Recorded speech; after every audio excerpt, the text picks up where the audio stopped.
Hey, this is Carlos. In this video, I'll show you how I build this overhead dust collection arm for my table saw. It is fully adjustable. It extends, retracts, and swivels to fit about any table saw. Mounts almost anywhere, looks really slick, and costs a fraction of the Pro versions. And yeah, it sucks. In a good way. These are all the tools I'll be using for this build. We'll start with this PowerTech dust collection hose kit. We'll use most of the adapters and a section of the hose. For the main support structure, we'll use a monitor desk mount. It is strong, adjustable, and fits almost any table. For the arm, I use two different PVC sizes, all from discounted leftover pieces. And to give it a clean, professional look, I use a gloss black spray paint.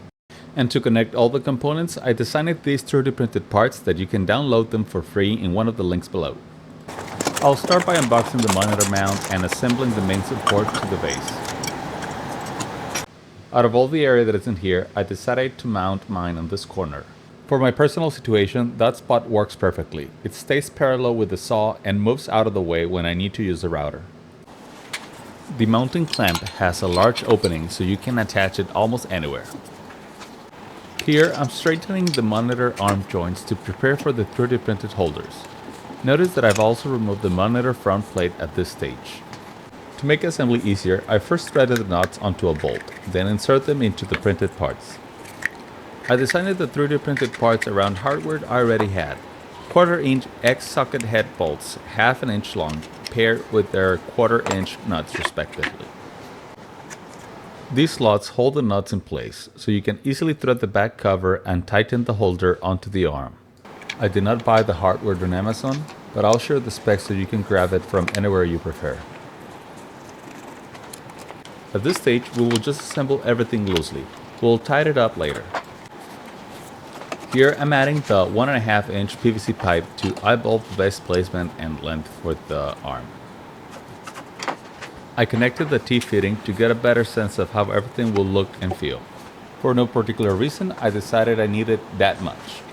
And that much ended up being 24 inches exactly. I chose something that will make sense, so I just went with it.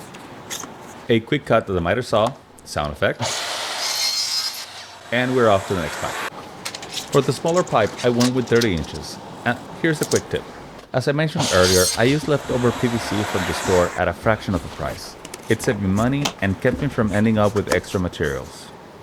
I did a quick dry fit to both pipes and added a reducer slip to balance smooth movement with an airtight fit. After making sure everything fit well, I took all apart to get it ready for the paint. Here, I set the pipes upright. It seems to work, but don't do this. Make sure to secure them or they will eventually fall and you will have to repaint them. Like I did.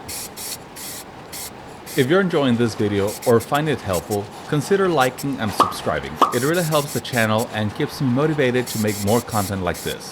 So thank you for your support. Now, let's go back to the video. A quick tip. Mask the connection points so you don't end up with a tight fit later. Don't ask me how I know. And that right there is probably how I know.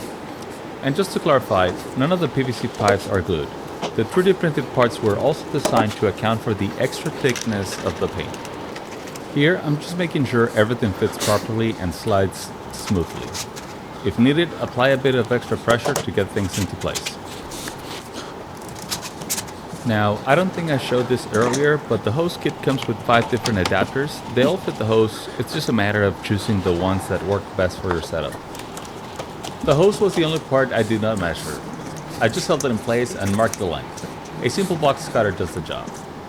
After cutting it, thread the hose onto both adapters and this part is done. We're almost done, so just hang in there.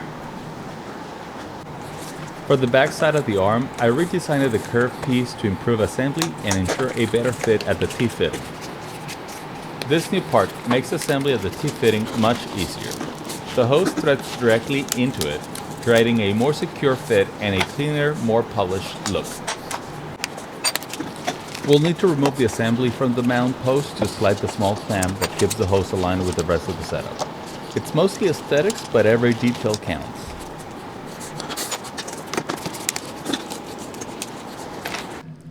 You can see the space for an X nut here. Just add a bolt from the other side to close the clamp and lock the hose in place. At some point I cut the thread sticking out.